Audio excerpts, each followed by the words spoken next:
Folks, you've been lied to. You've been hearing for weeks now from all of the doubters, all of the so-called panicans, but here is what you are not going to hear anywhere else. Not just that President Trump is winning in Iran, but why he is winning. He came in with 4 goals. He has now achieved 3 of them, and the 4th is on the way. Iran had 3 methods of resistance. President Trump has basically eliminated 2 of them, and the 3rd is on the way. I'll explain it all. So Ben Shapiro just delivered his most comprehensive breakdown of Trump's Iran strategy yet, and it completely dismantles the mainstream media narrative.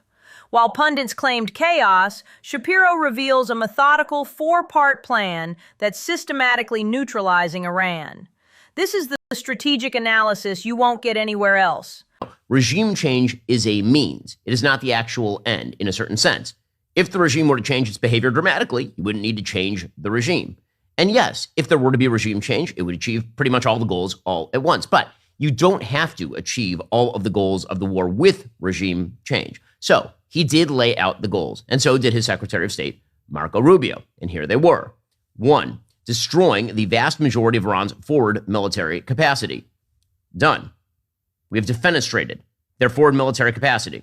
Their missile base, basically gone. Their Air Force, their Navy, gone. 2, wiping out their defense industrial base. Done. The United States and Israel have wiped out their steel foundries. They have hit all of their missile factories. They have hit their missile launchers.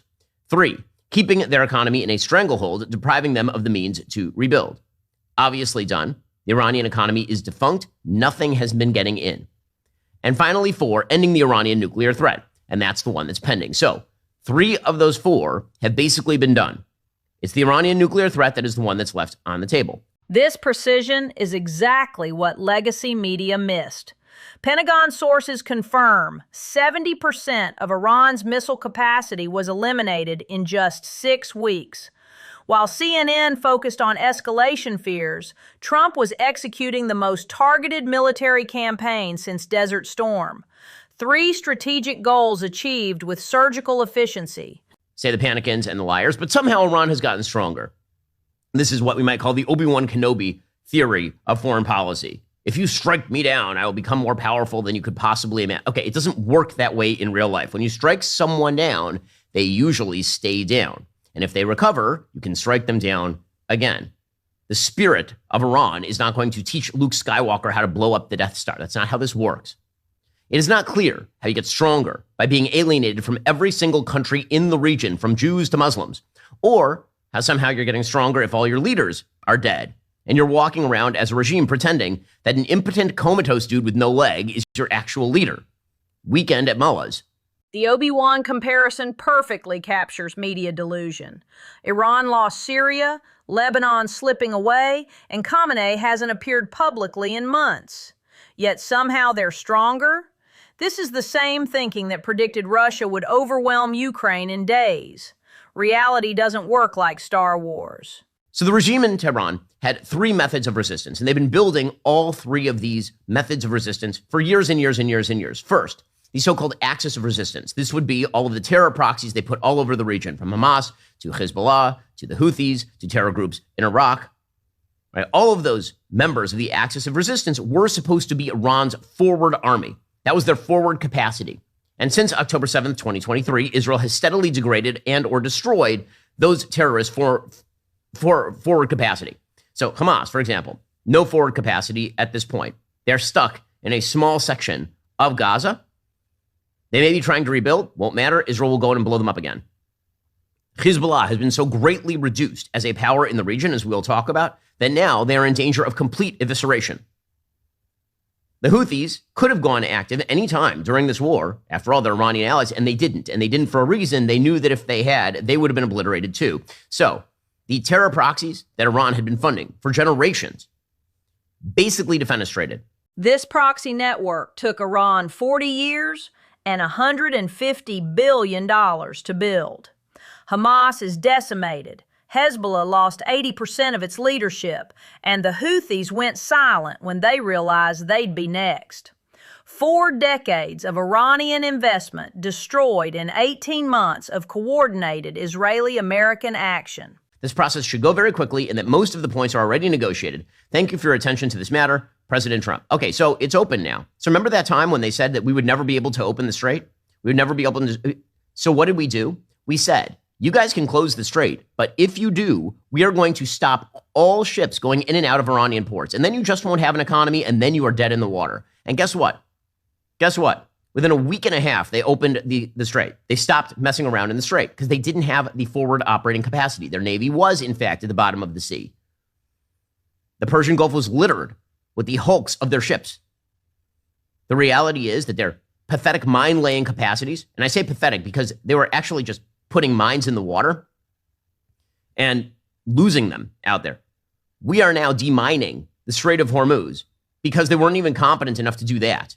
Remember when experts said closing Hormuz would crash global oil markets? Instead, Trump called Iran's bluff with counter-blockade threats. Within 10 days, they reopened it themselves. This is textbook negotiation from strength. Make their best weapon more costly than surrender. Now that the Hormuz Strait situation is over, I received a call from NATO asking if we would need some help. I told them to stay away unless they just want to load up their ships with oil. They were useless when needed, a paper tiger, President Trump. Fact. And then he said Iran, with the help of the United States, has removed or is removing all sea mines. Thank you. Again, this deal is not tied in any way to Lebanon, but we will make Lebanon great again. I'll explain why that one is important in just a second.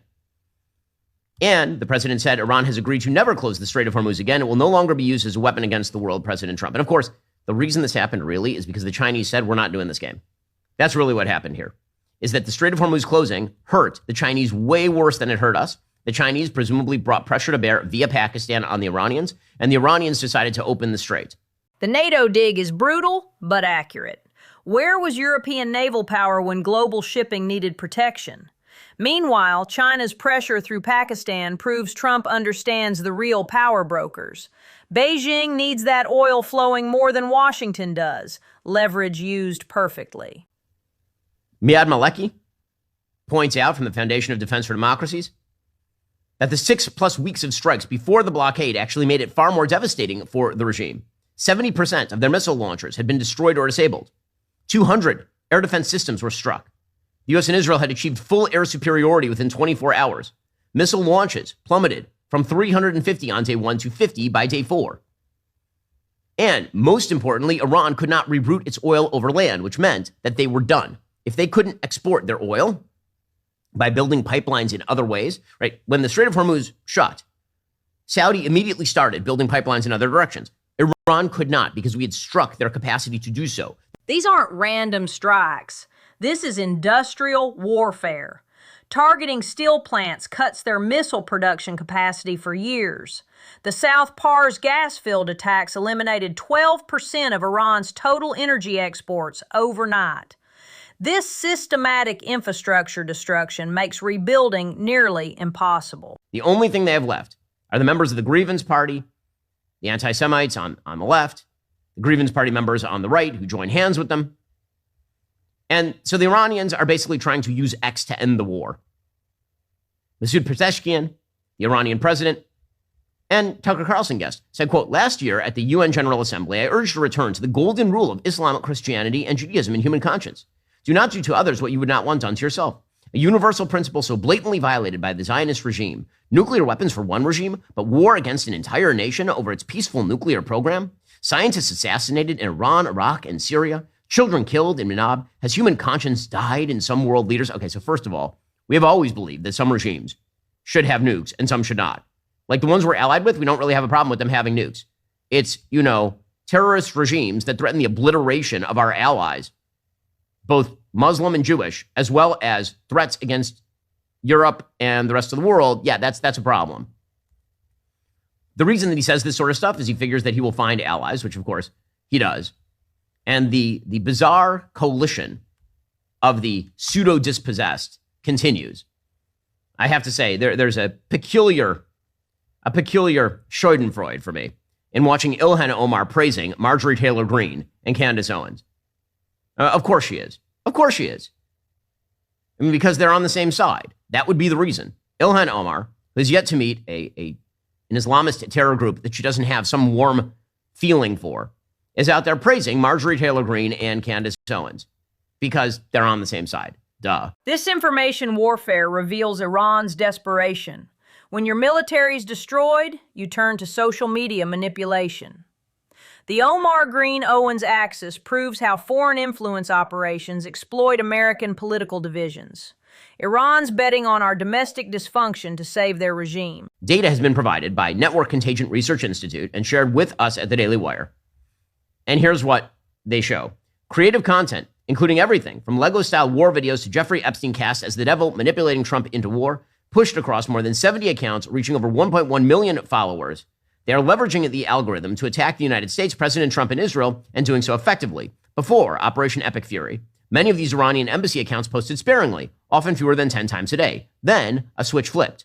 Data from 69 of the accounts shows a clear surge to between 50 and 200 posts per day, flooding feeds with a nonstop stream of content, according to data compiled by the NCRI. Here is a graph. You can see the daily tweet volume. Look at that gigantic spike that happens at the beginning of the war. Beginning of the war happens, and boom, it just jumps. It just jumps because they are creating an echo chamber in order to take advantage of the algorithm. And you can do this.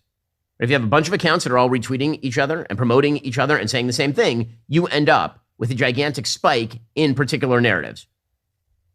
Look at the massive spike beginning with the war in the Iranian embassy accounts, weekly keyword mentions of Trump, Israel, or the United States.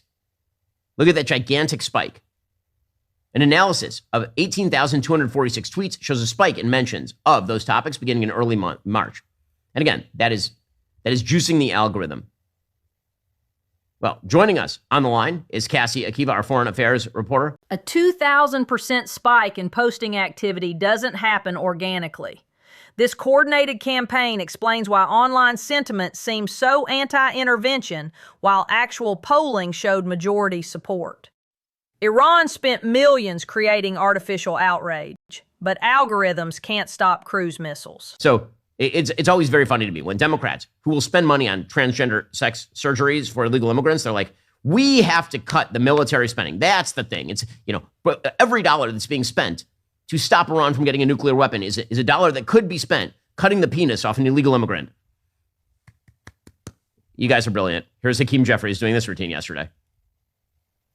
We are now in the midst of an ongoing war of choice in the Middle East that is reckless and costly, where billions of dollars are being spent every day, while Republicans are unwilling to spend a dime to make life more affordable for the American people. So again, this idea that he is determined to make life affordable for the American people, blue cities raise costs. And one of the great lies in American politics is the idea that it is America's military that is our chief cost. That is not true. Even if you include all indirect costs to the federal government of all military spending, wars, Veterans Affairs, DHS anti-terror efforts since 2000 over the last quarter century, that number pencils out to somewhere between $8 and $10 trillion. How about just social welfare spending? Again, that doesn't include state level, just federal social welfare spending. $60 trillion. $60 trillion. But of course, Democrats believe that all of that is the stuff that's justified, not the collective defense, which is the reason you institute a government in the first place. Alrighty. The spending comparison is devastating. Democrats allocated $2.3 billion for transgender surgeries in California alone last year, then claim we can't afford to stop nuclear proliferation. Iran operations cost $40 billion total, less than we spend on illegal immigrant benefits annually.